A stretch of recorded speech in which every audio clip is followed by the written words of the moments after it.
Hello everyone, this is Miss Chelsea and today we'll be learning about titration. Our question of the day is what is the general chemical reaction when acids and bases are mixed? Standard of the day is SC6H, which is to plan and carry out an investigation to explore acid-base neutralization. Titration is the process of determining the concentration of an unknown solution by reacting with a solution of known concentration. On the concentration of an acid, you need to use a base that you know the concentration of so you can do a titration. In the titration, you would put a measured volume of an acid in an Erlenmeyer flask with a few drops of an indicator that will change color according to pH. Then you fill a burette with a base of a known concentration.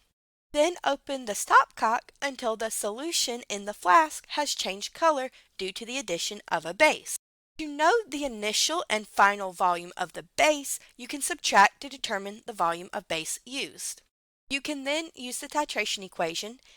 The molarity of the acid times the volume of the acid needs to be equal to the molarity of the base times the volume of the base.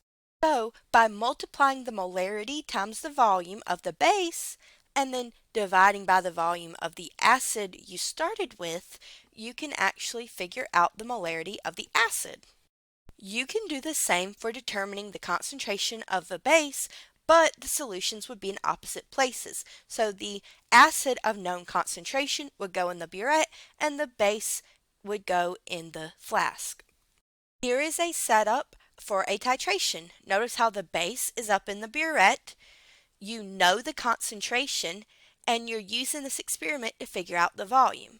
As for the acid, you know the volume you put in and you're trying to find the concentration using the formula.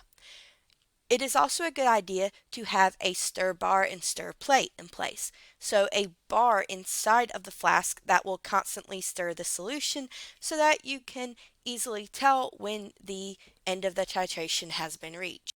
The end of the titration is called the end point. It is where the indicator changes color. This is very slightly off from the equivalence point, which is where the acid and base are neutralized. Keep in mind that an indicator should be strategically chosen so that the endpoint and the equivalence point will occur at the same time. Titration should be done slowly and carefully so as not to go past the endpoint. Keep in mind you already know that if an acid provides 2 hydrogen ions or if a base provides 2 hydroxides, you'll need to account for that when trying to neutralize. So for an acid you'll need double the amount of base, and for a base you would need double the amount of acid. A good strategy is to put that directly into the titration equation.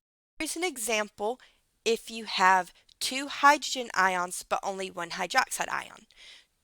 2 times the molarity of the acid times the volume of the acid is equal to the molarity of the base times the volume of the base.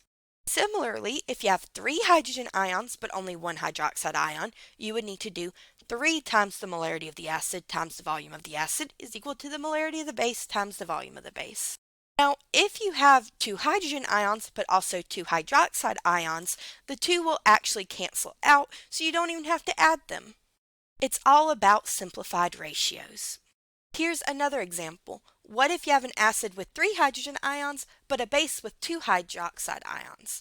Well, then you would do 3 times the molarity of the acid times the volume of the acid is equal to 2 times the molarity of the base times the volume of the base. So notice how any time you have multiple hydrogens in your acid, that will go in front of the acid, and multiple hydroxides in the base will go in front of the base. If you're ever feeling unsure, you can always write out the chemical equation and check on the mole ratio.